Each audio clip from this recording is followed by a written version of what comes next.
కాంగ్రెస్ ప్రభుత్వం ప్రతిష్టాత్మకంగా నిర్మించనున్న regional ring road RRR south part detailed project report DPR కోసం R&B నేషనల్ హైవేస్ శాఖ టెండర్లు ఆహ్వానించింది.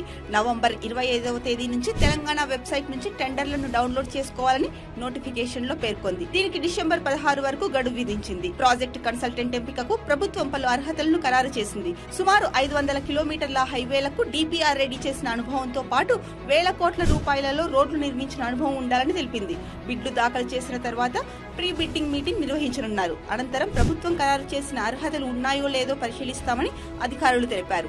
నార్త్ సౌత్ 2 భాగాలుగా నిర్మిస్తున్న ఈ ప్రాజెక్టులో నార్త్ పార్ట్స్ కు ఇప్పటికే కేంద్ర ప్రభుత్వం నేషనల్ హైవేస్ హోదా ఇచ్చింది. ఉమ్మడి మెదక్ జిల్లాలోని సంగారెడ్డి నుంచి ప్రారంభమై రంగారెడ్డి జిల్లా చేవెళ్ల శంకరపల్లి మీదుగా మహబూబ్ నగర్ లోని ఆమనగల్లు, కందుకూరు, ఇబ్రహీంపట్నం నుంచి నల్గొండ జిల్లా చౌటుప్పల్ వరకు మొత్తం 189 కిలోమీటర్ల విస్తీర్ణంలో RRR సౌత్ పార్ట్ ను నిర్మించనున్నారు.